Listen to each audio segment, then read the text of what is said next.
গল্পতরু চ্যানেলে আপনাদের সাথে আছি আমি রাজ। পড়ছিলাম তারাশঙ্কর বন্দ্যোপাধ্যায়ের উপন্যাস কবি। পড়ছি এর তৃতীয় পর্ব। নিতাই এখনো দাঁড়িয়ে আছে কৃষ্ণচূড়া গাছটির তলায়।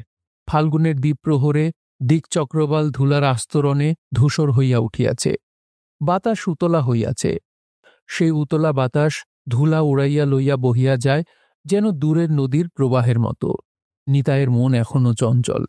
সে এখনো সেই ঝাপসা আস্তরণের মধ্যে যেন একটি স্বর্ণবিন্দু শীর্ষ কাশফুল দেখিতে পাইতেছে। সেই স্থির দৃষ্টিতে দিগন্তের দিকে চাহিয়া গুনগুন করিয়া গান ভাজিতেছিল। হঠাৎ তাহার মনে মনে একটা বিচিত্র কথার মালা গাঁথিয়া উঠিল। নিজেরই একসময় মনে প্রশ্ন জাগিল, কেন সে এমন করিয়া পথের ধারে দাঁড়াইয়া থাকে? ওই মেয়েটি তাহার কে? মণি বলিল, কে আবার? মনের মানুষ। মনের মানুষের জন্যই সে পথের ধারে দাঁড়াইয়া থাকে। সাধ হয় এই পথের ধারেই ঘর বাঁধিয়া বাস করে, পথের দিকে চাহিয়া দাঁড়াইয়া থাকে। হঠাৎ এক সময়ে তাহার আশার নিশানা ঝিকমিক করিয়া উঠে। সেই কথাগুলি সাজাইয়া গুছাইয়া সুরতরঙ্গের দোলায় আপন মনেই গুনগুন ধ্বনি তুলিয়া দুলিতে লাগিল। ও আমার মনের মানুষ গো, তোমার লাগি পথের ধারে বাঁধলাম ঘর।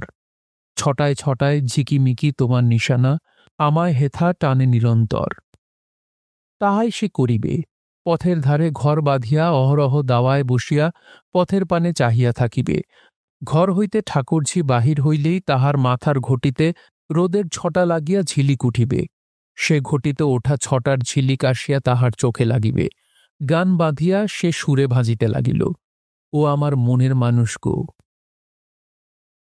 পথের ধারে ঘরের বদলে কুলি বেড়াকেই নিতাই দিবাস্বপ্ন শুরু করিল। গান গাহিয়া সে টাকা পাইয়াছে। কবিয়াল সৃষ্টিধর বলিয়াছে তাহার হইবে, সুতরাং তাহার আর ভাবনা কি। ট্রেন ভাড়া সমেত নিতাই পাইয়াছিল ৬টি টাকা, কিন্তু ট্রেন ভাড়া তাহার লাগে নাই। এই ব্রাঞ্চ লাইনটিতে নিতাই অনেকদিন কুলিগিরি করিয়াছে। গার্ড, ড্রাইভার, চেকার সকলেই তাহাকে চেনে। রাজার জন্য তাহাকে সকলেই ভালো করিয়াই জানে। সেই জন্য ট্রেন ভাড়াটা তাহার লাগে নাই।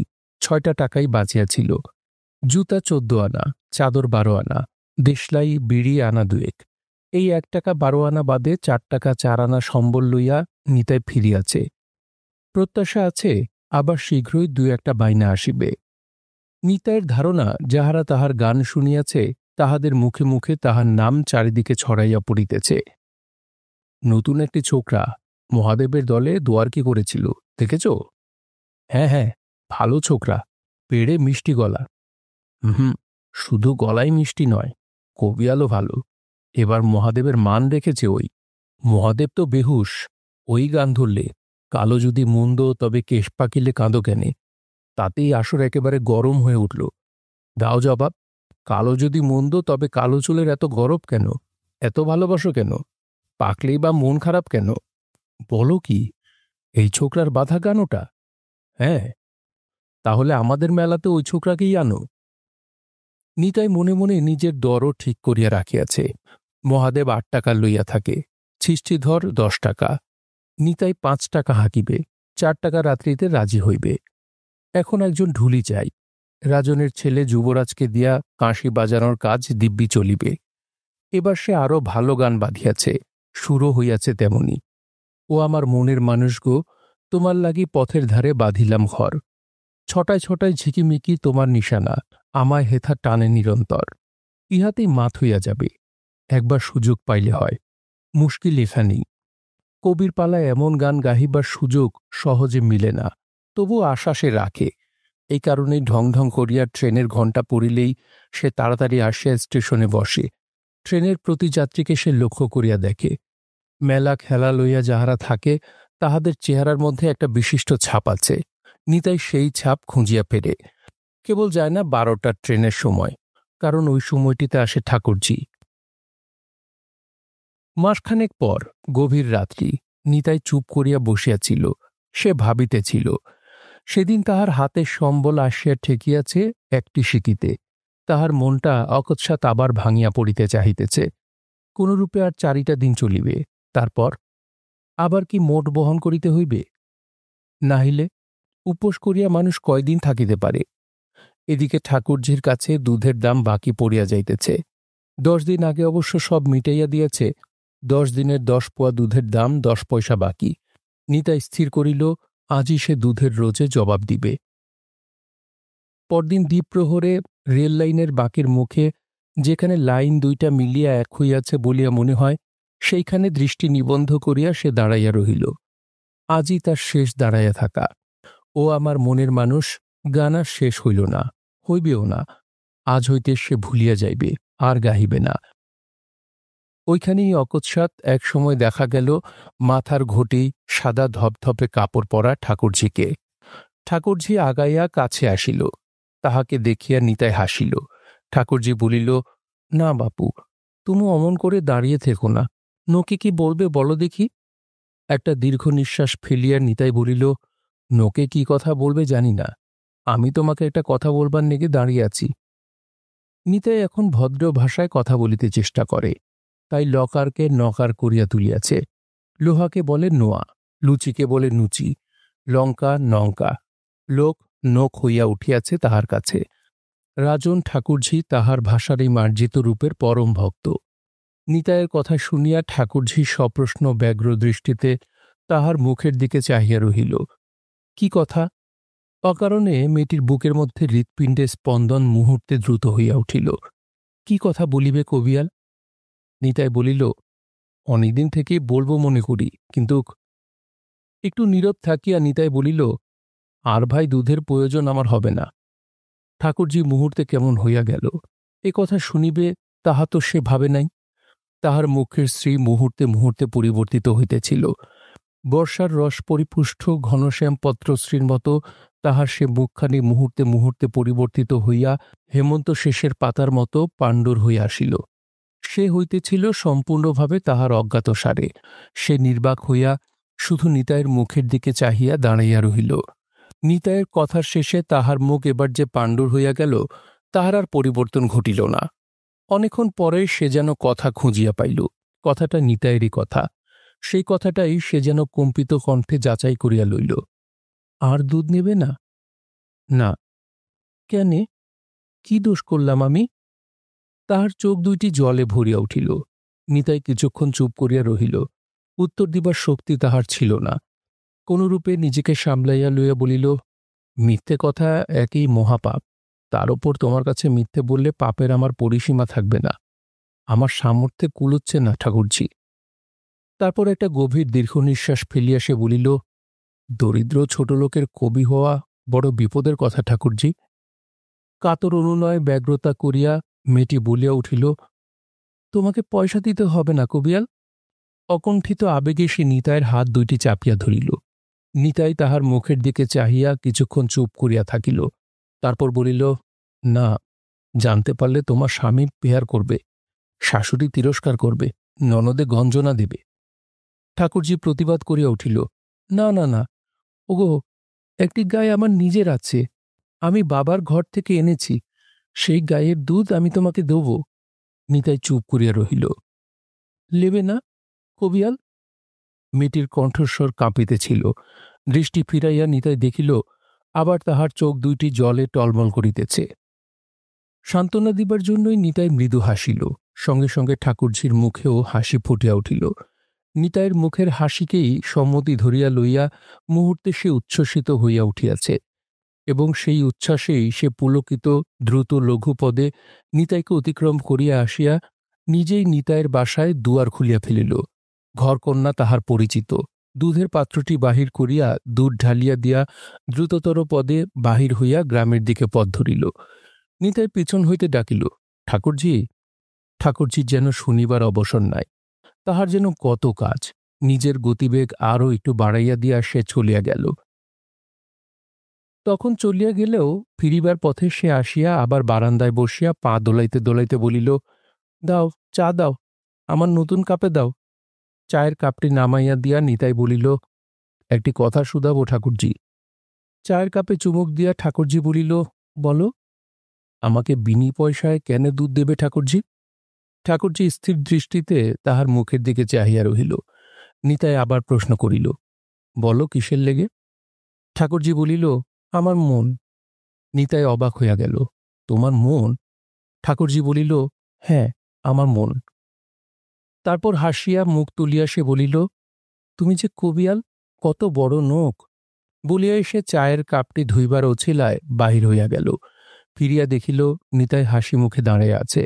তাহার হাতে দুইটি গাঢ় রঙের কৃষ্ণচূড়া ফুল।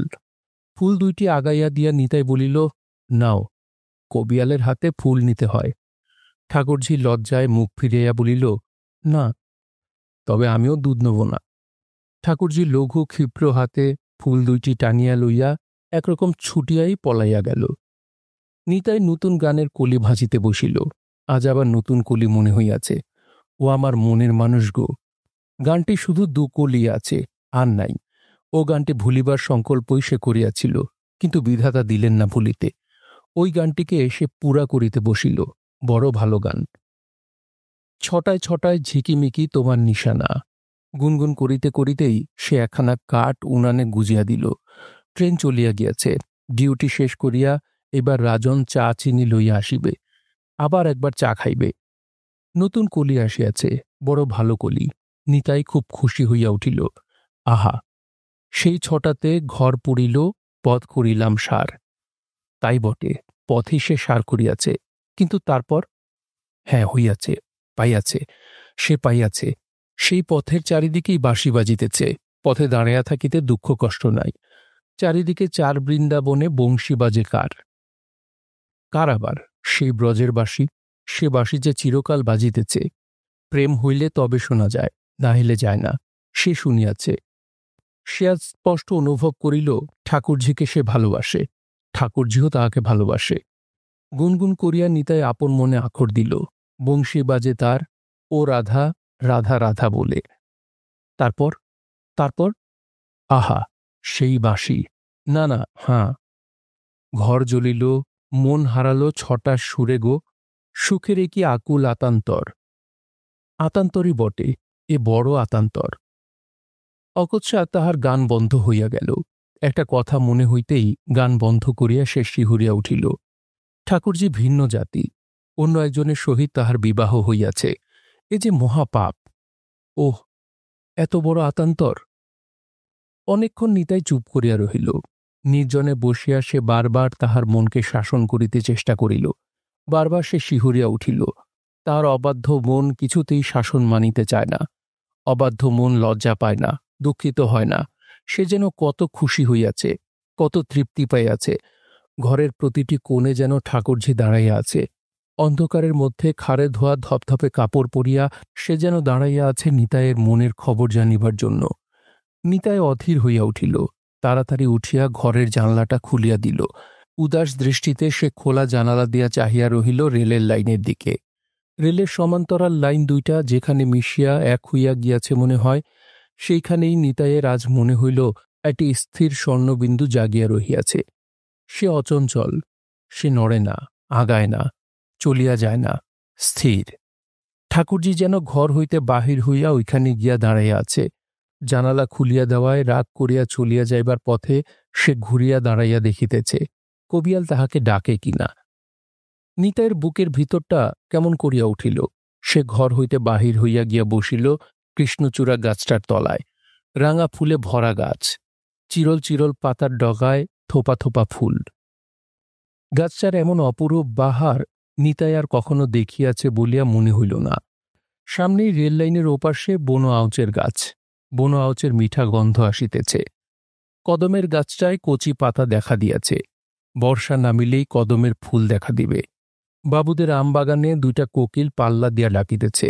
একটা চোখ গেল পাখি ডাকিতেছে চণ্ডীতলার দিকে। মধুকুলকুলি পাখিগুলি নাচিয়া নাচিয়া উড়িয়া বেড়াইতেছে। রঙিন প্রজাপতির যেন মেলা বসিয়া গিয়াছে কৃষ্ণচূড়া গাছটার চারিপাশে। তাহারা উড়িয়া উড়িয়া ফিরিতেছে। ঠাকুরঝি যেন দ্রুতপদে চলিয়া আসিতেছে এই দিকে। নিতাইয়ের শরীর যেন কেমন ঝিমঝিম করিতেছে। সে চোখ বুজিয়া বসিয়া রহিল। মনে মনে ডাকিল, এসো ঠাকুরঝি, এসো। তোমার মনের কথা আমি বুঝিয়াছি। তুমি এসো। আমার পাপ হয় হোক, নরকে যাইতে হয় হাসি মুখেই যাইব, তবু তোমাকে বলিতে পারিব না তুমি এসো না। সে কি পারি? সে কথা কি মুখ দিয়া বাহির হইবার?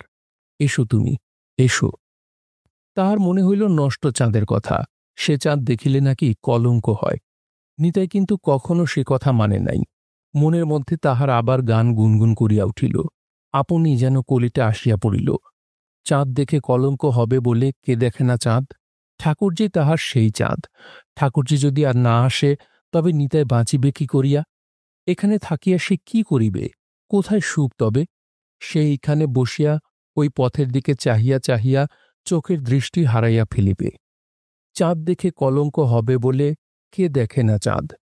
তার চেয়ে চোখ যাওয়াই ভালো। ঘুচুক আমার দেখার স্বাদ। ওগো চাঁদ, তোমার নাগি ওহো হো, গানের কলি হু হু করিয়া আসিতেছে। ওগো চাঁদ, তোমার নাগি, না হয় আমি বৈরাগী। পথ চলিব রাত্রি জাগি, সাধবে না কেউ আর্তবাদ। হায় হায় হায়, এ কি বাহারের গান! ওগো ঠাকুরজি, ওগো, কি মহাভাগ্যে তুমি আসিয়াছিলে, কবিয়ালকে ভালোবাসিয়াছিলে, তাই তো আজ এমন গান আপনি আপনি আসিয়া পড়িল। নিতাই উঠিল। সে চলিল ওই রেললাইনের পথ ধরিয়া, যে পথে ঠাকুরঝি আসে। কিছুদূর গিয়া পথ নির্জন হইতেই সে ওই গানটা ধরিয়া দিল। রেললাইনের বাঁধে ছেদ পড়িয়াছে নদীর উপর। বাঁধের মাথা হইতে পুল আরম্ভ হইয়াছে। বাঁধ হইতে নিতাই নামিল নদীর ঘাটে। নদীতে অল্প জল, 1 হাঁটুর বেশি নয়। হাঁটিয়াই ঠাকুরঝি নিত্য নদী পার হইয়া আসে যায়। নিতাই গিয়া নদীর ঘাটে দাঁড়াইল। নিতাই চলিয়াছিল একেবারে বিভোর হইয়া। বাঁ হাতখানি গালে রাখিয়া ডান হাতের অঙ্গুষ্ঠ ও মধ্যমা আঙ্গুল 2টি জুড়িয়া সে যেন ঠাকুরঝিকে উদ্দেশ্য করিয়া গাহিতে গাহিতে চলিয়াছে। হয়তো সে একেবারে ঠাকুরঝির শ্বশুরবাড়িতে গিয়েই হাজির হইত। নদীর ঘাটে পা দিয়াই হঠাৎ তাহার খেয়াল হইল, তাই তো, সে কোথায় যাইতেছে? এ কি করিতেছে সে? ঠাকুরজির শ্বশুরবাড়িতে সে যদি গিয়া দাঁড়ায়, এই গান গায়, বলে, ঠাকুরজি, এ চাঁদ কে জানো? এ চাঁদ আমার তুমি। তবে ঠাকুরজির দশা কি হইবে? ঠাকুরজির স্বামী কি বলিবে? তাহার শাশুড়ি ননদ কি বলিবে? পাড়া প্রতিবেশী আসিয়া জুটিয়া যাইবে, তাহারা কি বলিবে? সকলের গঞ্জনার মধ্যে পড়িয়া ঠাকুরঝি, তাহার চোখের উপর ভাসিয়া উঠিল ঠাকুরঝির ছবি। দিশাহারার মতো তাহার ঠাকুরঝি দাঁড়াইয়া শুধু কাঁদিবে। ঠাকুরঝির নিন্দায় ঘর পাড়া গ্রাম দেশ ভরিয়া যাইবে। ঠাকুরঝি পথ হাঁটিবে, মাথা হেট করিয়া পথ হাঁটিবে। লোক আঙুল দেখাইয়া বলিবে, ওই দেখো কালামুখী যাইতেছে। কুৎসিত অভদ্র লোক ঠাকুরজিকে কুৎসিত কুকথা বলিবে। সে যদি ঠাকুরজিকে মাথায় করিয়া দেশান্তরী হয়, তবু লোকে বলিবে মেয়েটা খারাপ, নিতাইয়ের সঙ্গে ঘর ছাড়িয়া পলাইয়া আসিয়াছে। ঠাকুরঝি সেখানেও মাথা তুলিতে পারিবে না। নিতাই নদীর ঘাটে বসিল, আপন মনে বলিল, আকাশের চাঁদ তুমি আমার ঠাকুরঝি, তুমি আকাশেই থাকো। আহ, আজ কি হইল নিতাইয়ের? আবার কলি আসিয়া গিয়াছে। চাঁদ তুমি আকাশে থাকো, আমি তোমায় দেখব খালি, ছুঁতে তোমায় চাই না কোহে, সোনার অঙ্গে লাগবে কালি। নিতাই গান ভাজিতে ভাজিতে আবার ফিরিল। রাজা বলিল, কাহা গিয়া রহা ওস্তাদ? নিতাই হাসিয়া বলিল, গান রাজন, গান। বহুত বড়িয়া বড়িয়া গান আজ এসে গেল ভাই, তাই গুনগুন করছিলাম আর মাঠে মাঠে ঘুরছিলাম। হাঁ, বড়িয়া বড়িয়া গান? হ্যাঁ রাজন, অতীব উত্তম, যাকে বলে উচ্চাঙ্গের গান। বৈঠো, তব ঢোলক লে আতাহাম। রাজা ঢোল আনিয়া বসিয়া গেল। নিতাই এক মনে গাহিতেছিল, চাঁদ তুমি আকাশে থাকো। হঠাৎ বাজনা বন্ধ করিয়া রাজা বলিল, আরে ওস্তাদ, আঁখো সে তোমারা পানি কাহে নিকালতা ভাই? চোখ মুছিয়া নিতাই বলিল, হাঁ রাজন, পানি নিকাল গিয়া, কেয়া করেগা। চোখের জল যে কথা শোনে না ভাই। পরদিন নিতাই সকাল হইতেই বসিয়াছিল ওই কৃষ্ণচূড়া গাছের তলায়। আজ সকাল হইতেই তাহার মনে হইতেছে, মনে তাহার কোনো খেদ নাই, কোনো তৃপ্তিও নাই। সে যেন বৈরাগী হইয়া গিয়াছে। কাল সমস্ত দিনরাত্রি মনে মনে অনেক ভাবিয়াছে সে। সন্ধ্যায় গিয়াছিল রাজনের বাড়ি। রাজার স্ত্রী বড় মুখরা। ইদানিং রাজা নিতাইকে নানা প্রকার সাহায্য করে বলিয়া সে নিতাইয়ের উপর প্রায় চটিয়াই থাকে। তবু সে গিয়াছিল। রাজা খুশি হইয়াছিল খুব। আশ্চর্যের কথা, কাল রাজার বউও তাহাকে সাদর সম্ভাষণ করিয়াছিল। ঘোমটার মধ্য হইতেই বলিয়াছিল, তবু ভাগ্যি যে ওস্তাদের আজ মনে পড়ল। নিতাই তাহারই কাছে কৌশলে কথা প্রসঙ্গে জানিয়াছে, ঠাকুরজির স্বামীটি নাকি দিব্য দেখিতে, রং পেয়ার গোরো, বুঝলি ওস্তাদ, তেমনই ললচা ললচা গড়ন, লোকটিও বড় ভালো, দুজনাতে ভাবও খুব, বুঝলে? অবস্থাও নাকি ভালো, দিব্য সজ্জল সংসার। রাজার স্ত্রী বলিল, যাকে বলে ছছল বছল, ৮-১০টা গাই গরু, ২টো বলদ, ভাগে চাষবাস করে। ঠাকুরজি তোমাদের ৫ জনের আশীর্বাদে সুখের সংসার। নিতাই বলিয়াছিল, আহা, আশীর্বাদ তো ২৪ ঘণ্টাই করি মহারানী। রাজার স্ত্রী অদ্ভুত, সে এতক্ষণ বেশ ছিল, এবার ওই মহারানী বলাতেই সে খড়ের আগুনের মতো জ্বলিয়া উঠিল। ওই ওই কথা আমি সইতে লারি। মহারানী, মহারানী তো খুব, মেতরানী চাকরানী তার চেয়ে ভালো। না ঘর না দুয়ার, রেলের ঘরে বাস, আজ এখান কাল সেখান। রাজা মুহূর্তে আগুন হইয়া উঠিয়াছিল। কেউ হারামজাদি, কেয়া বলতা তুম, কেয়া বলতা তুম কি, হক কথা বলবো তার ভয় কি? তারপরেই কুরুক্ষেত্র। রাজা ধরিয়াছিল তাহার চুলে। তাহাদের শান্ত করিবার জন্য নিতাই বার কয়েক চেষ্টা করিয়াছিল, কিন্তু সে চেষ্টায় কিছু হয় নাই। রাজার স্ত্রী প্রায় রাত্রি ১২টা-১টা পর্যন্ত কাঁদিয়া রাজাকে গাল দিয়াছে, নিতাইকে গাল দিয়াছে। তাহার জেদ টানিয়া আজ সকালেও এক দফা হইয়া গিয়াছে। নিতাইয়ের উদাসীনতা অবশ্য সেজন্য নয়। কাল সমস্ত রাত্রি সে মনের সঙ্গে যুদ্ধ করিয়া মনকে বুঝাইয়াছে, ভালো তুমি বাসো, কিন্তু সে কথা মনেই রাখো, কাহাকেও বলিও না, ঠাকুরজিকেও না। তাহার সুখের ঘর সংসার, সে ঘর তাহার নিত্য নতুন সুখে ভরিয়া উঠুক। তুমি তাহার মনের শরমের বাঁধ ভাঙিয়া তাহার সে সুখের ঘর ভাসাইয়া দিও না। বেলা দ্বিপ্রহরের সময় ঠাকুরজি আসিল ঘড়ির কাঁটার মতো। রেললাইনে জাগিয়া উঠিল সোনার বরণ একটি ঝকঝকে বিন্দু। তাহার পর ক্রমশ জাগিয়া উঠিল কাশফুলের মতো সাদা একটি চলন্ত রেখা। ক্রমে কাছে আসিয়া সে হইল ঠাকুরজি। একমুখ হাসিয়া লইয়া ঠাকুরজি তাহার সামনে দাঁড়াইল। কবিয়াল, নিতান্ত অশ্রু উদ্বেল কণ্ঠে বলিল, ঘরে বাটি আছে, দুধটা রেখে যাও। সে বুঝিতে পারিল না কেন তাহার চোখে অকারণে জল আসিতে চাহিতেছে। না, তুমি এসো, আমি অত সব লাড়ব বাপু। আর কি আর, রোদে এলাম, বসবো একটুকুন। না ঠাকুরজি, এমনভাবে আমার ঘরে বসা ঠিক নয়। দেখো, ৫ জনের দুঃসু ভাববে। ঠাকুরজি শুদ্ধভাবে স্থির দৃষ্টিতে নিতাইয়ের দিকে চাহিয়া রহিল। নিতাই বলিল, বিশ্রাম করবে যদি তো তোমার দিদির বাড়ি রয়েছে, আমি একা বেটা ছেলে বাড়িতে থাকি। ৫ জনের দুঃসু ভাবার তো দোষ নাই। দেখো, তুমি বিবেচনা করে দেখো ঠাকুরজি।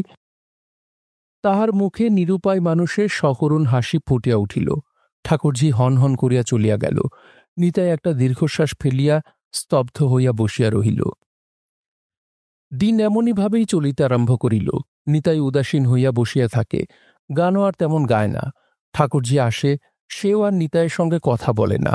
দ্রুতপদে আসিয়া দাঁড়াইয়া দুধের বাটিতে দুধ ঢালিয়া দেয়, চলিয়া যায়। ইহার মধ্যে নিতাই একদিন বলিল, শোনো। ঠাকুরজি শুনিতে পাইল, কিন্তু দাঁড়াইল না। একবার মুখ ফিরাইয়া নিতাইয়ের দিকে চাহিয়া দেখিয়াই আবার চলিতে আরম্ভ করিল।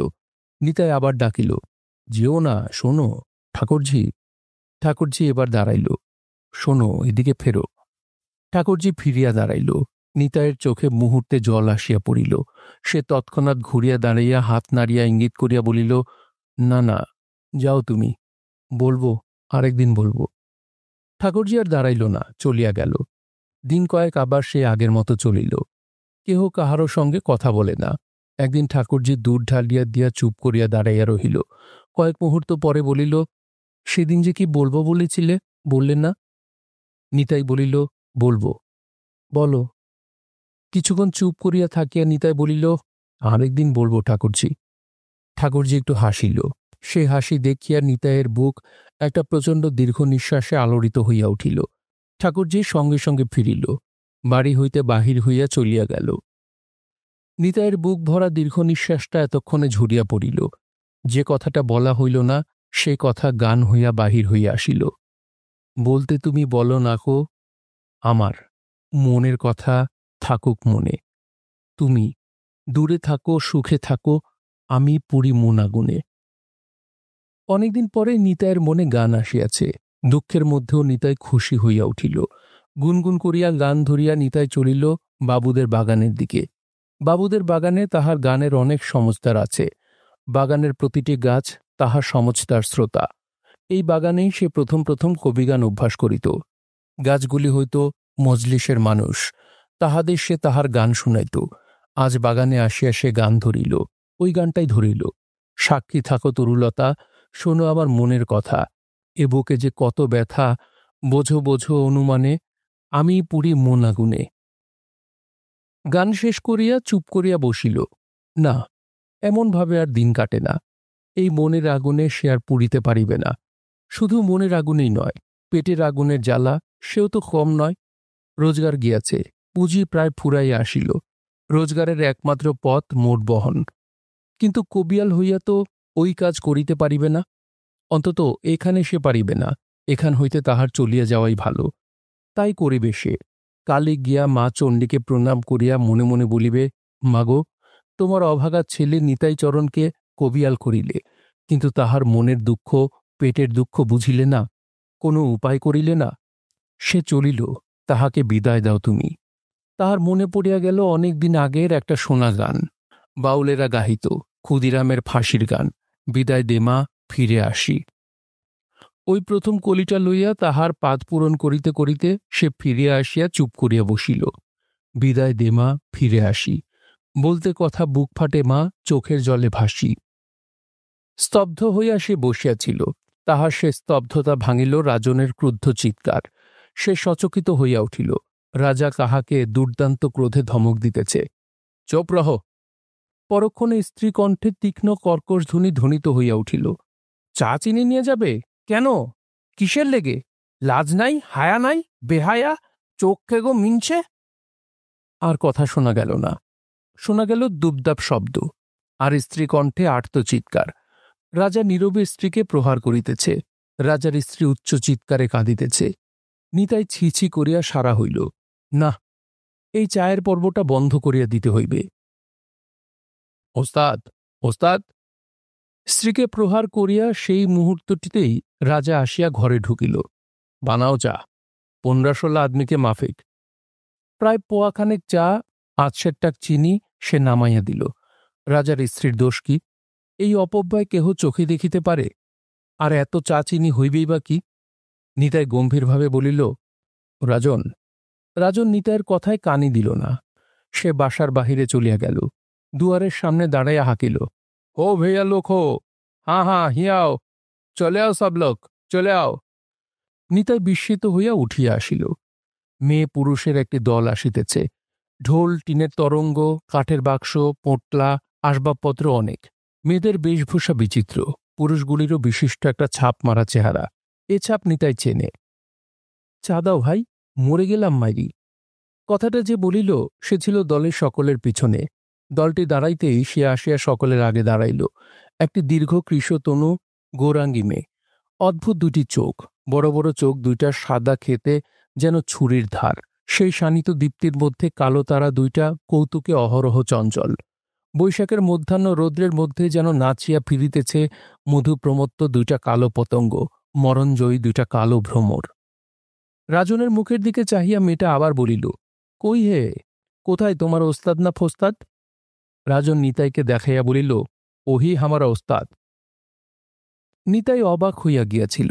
সে ইহাদের সকল পরিচয় দেখিয়াই চিনিয়াছে, ঝুমুরের দল। কিন্তু ইহারা আসিল কোথা হইতে? সে কথা নিতাইকে জিজ্ঞাসা করিতে হইল না। রাজা নিজেই বলিল, ট্রেন সে জোর করকে উতর লিয়া, হিয়া গাওনা হোগা আজ, তুমকো ভি গাওনা করনে হোগা ওস্তাদ। মেয়েটা ঠোঁট বাঁকাইয়া বলিয়া উঠিল, ও হরি, ওই তোমার ওস্তাদ নাকি? অ মা গো! বলিয়া সে খিলখিল করিয়া হাসিয়া উঠিল। সে হাসির আবেগে তাহার দীর্ঘ কৃশতনু থরথর করিয়া কাঁপিতে লাগিল। মেয়েটা শুধু মুখ ভরিয়া হাসে না, সর্বাঙ্গ ভরিয়া হাসে। আর সে হাসির কি ধার! মানুষের মনের মনকে কাটিয়া টুকরা টুকরা করিয়া ধুলায় ছুড়িয়া ছিটাইয়া ফেলিয়া দেয়। জলের বুক খুঁট দিয়া চিরিয়া দিলে দাগ পড়ে না। চকিতের মতন শুধু একটা রেখা দেখা দিয়াই মিলাইয়া যায়, আর খুঁটটাও জলের মধ্যে অদৃশ্য হইয়া যায়। তেমনি একটি মৃদু হাসি নিতাইয়ের মুখে দেখা দিয়া ওই তরঙ্গময় কৃশতনু মেটার কলরল তোলা হাস্যস্রোতের মধ্যে হারাইয়া গেল। নিতাইয়ের হাসি যেন ক্ষুর, কিন্তু ওই মেয়েটা যেন আবেগময়ী স্রোতস্বিনী। তাহাকে কাটিয়া বসা চলে না। মেয়েটা বরং নিতাইয়ের হাসিটুকুর জন্যে তীক্ষ্ণতর হইয়া উঠিল। সে কিছু বলিতে যাইতেছিল, কিন্তু তাহার পূর্বেই নিতাই সবিনয়ে সমস্ত দলটিকে আহ্বান জানাইয়া বলিল, আসুন আসুন আসুন। নিতাই বাড়ির মধ্যে আগাইয়া গেল। সকলে তাহার অনুসরণ করিল। নিতাইয়ের বাসা রেলওয়ে কুলি ব্যারাক। লাইন কনস্ট্রাকশনের সময় এখানে ছিল ইঞ্জিনিয়ারিং বিভাগে বড় অফিস। তখনকার প্রয়োজনে এই সমস্ত ব্যারাক তৈয়ারি হইয়াছিল, এখন সব পড়িয়াই আছে। দিব্য তকতকে সিমেন্ট বাঁধানো খানিকটা বারান্দা, এক টুকরা বাঁধানো আঙিনা, সেই দাওয়া ও আঙিনার উপরেই দলটি বসিয়া পড়িল। দলটি একটি ঝুমুরের দল। বহু পূর্বকালে ঝুমুর অন্য জিনিস ছিল, কিন্তু এখন নিম্ন শ্রেণীর বেশ্যা গায়িকা এবং কয়েকজন যন্ত্রী লইয়াই ঝুমুরের দল। আজ এখান কাল সেখান করিয়া ঘুরিয়া বেড়ায়, গাছতলায় আস্তানা পাতে। কেহ বায়না না করিলেও সন্ধ্যার পর পথের ধারে নিজেরাই আসর পাতিয়া গান বাজনা আরম্ভ করিয়া দেয়। মেয়েরা নাচে, গায় অশ্লীল গান। ভনভনে মাছির মতো এ রসের রসিকরা আসিয়া জমিয়া যায়। আসরে কিছু কিছু পেলাও পড়ে। রাত্রির আড়াল দিয়া মেয়েদের দেহের ব্যবসাও চলে। তবে ইহাই সর্বস্ব নয়। পুরাণের পালাগানও জানে, তেমন আসর পাইলে সে গানও গায়। যন্ত্রীদের মধ্যে নিতাইয়ের ধরনের দুই একজন কবিয়ালও আছে। প্রয়োজন হইলে কবিগানের পাল্লায় দোয়ার কেউ করে, আবার সুবিধা হইলে নিতাইয়ের মতো কবিয়ার সাজিয়াও দাঁড়ায়। দলটি ঘরে ঢুকিয়া উঠানে দাঁড়াইয়া বলিল, বাহ! গাছতলায় পথের ধারে আস্তানা পাতিয়া যাহারা অনায়াসে দিনরাত্রি কাটাইয়া দেয়, এমন বাঁধানো আঙিনা ও দাওয়া পাইয়া তাহাদের কৃতার্থ হইবার কথা। কৃতার্থই হইয়া গেল তাহারা। খুশি হইয়া তালপাতার চাটাই বিছাইতে শুরু করিল। দীর্ঘ কৃষতনু মুখরা মিটি কেবল সিমেন্ট বাঁধানো দাওয়ার উপর উঠিয়া শটান উপর হইয়া শুইয়া পড়িল। ঠান্ডা মেঝের উপর মুখখানি রাখিয়া শীতল স্পর্শ অনুভব করিয়া বলিল, আহ! তাহার সে কণ্ঠস্বরে অসীম ক্লান্তি ও গভীর হতাশার কারুণ্য। সে যেন আর পারে না। বসন, মেয়েদের মধ্যে একজন প্রৌঢ়া আছে, দলের কর্ত্রী। সে বলিয়া উঠিল, বসন, জ্বর গায়ে ঠান্ডা মেঝের উপর শুলি কেন? ওট ওট। মেয়েটির নাম বসন্ত। বসন্ত সে কথার উত্তর দিল না। কণ্ঠস্বর একটু উচ্চ করিয়া বলিল, কই হে, ওস্তাদ না ফোস্তাদ, চা দাও ভাই। নিতাই চায়ের জল তখন চড়াইয়া দিয়াছে। সে বলিল, আর 5 মিনিট। কিন্তু তোমার জ্বর হয়েছে, তুমি ঠান্ডা মেঝের উপর শুলে কেন? একটা কিছু পেতে দেবো, মাদুর? বসন্ত চোখ মিলিল না। চোখ বুঝিয়াই খিলখিল করিয়া হাসিয়া উঠিল। বলিল, ওলো, নাগর আমার পিড়িতে পড়েছে। নাগর শুধু নাগর নয়, পথের নাগর, দেখামাত্র প্রেম, দরদ একেবারে গলায় গলায়। সঙ্গে সঙ্গে তাহার তরুণী সঙ্গিনীর দলও খিলখিল করিয়া হাসিয়া উঠিল।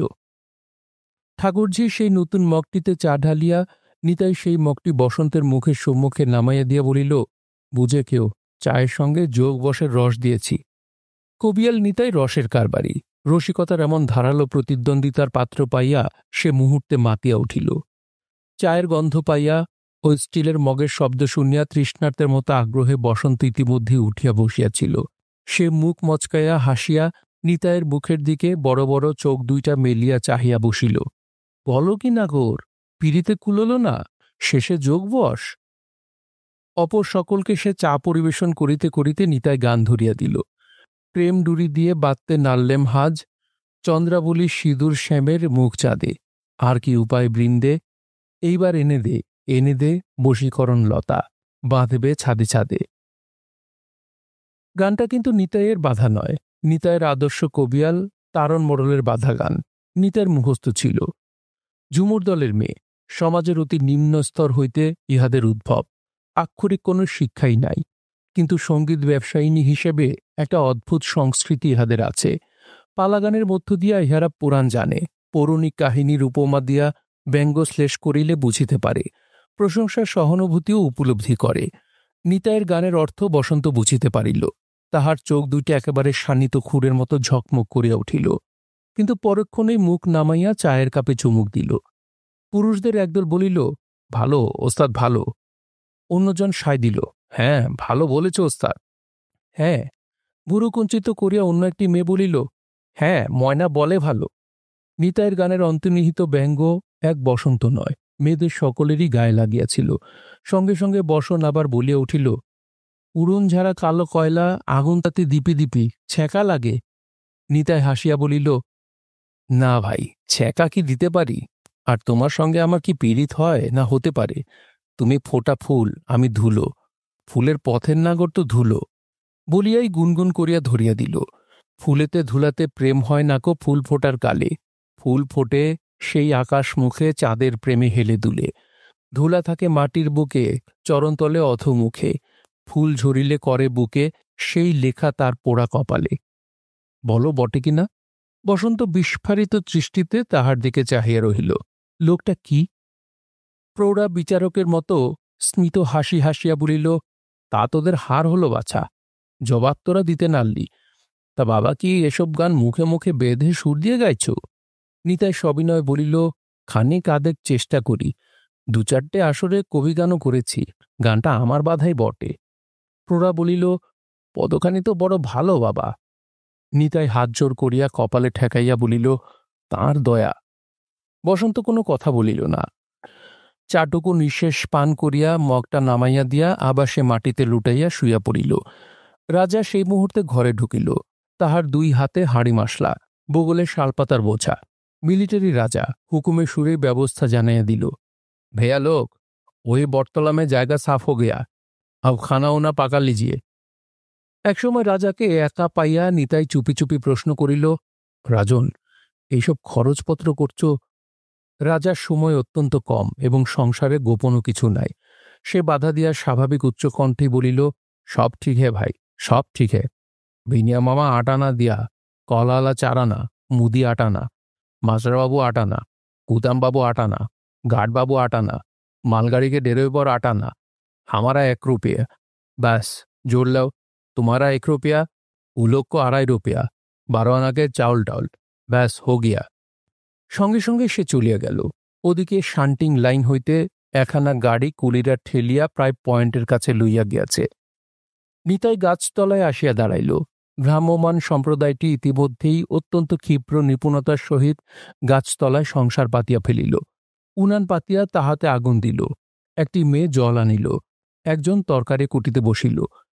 প্রৌঢ়া উনানের সম্মুখে বসিয়া মাটির হাঁড়ি ধুইয়া ফেলিয়া চড়াইয়া দিল কিছুক্ষণের মধ্যে। পুরুষেরা তেল মাখিতে বসিল। মেয়েদের স্নান তখন হইয়া গিয়াছে। সকলেরই ভিজা খোলা চুল পিঠে পড়িয়াছে, প্রান্তে একটি করিয়া গেরো বাঁধা। সেখানে ধারে কাছে কেউ নাই, কেবল সেই কৃষতনু গৌরাঙ্গী ক্ষুরধার মেয়েটি। নিতাইকে ডাকিয়া প্রৌঢ়া তাহাকে সাদর সম্ভাষণ করিয়া বলিল, বসো বাবা, বসো। পুরুষ কয়জন প্রায় একসঙ্গে বলিয়া উঠিল, তাই তো, আপনি দাঁড়িয়ে কেন গো, বসুন।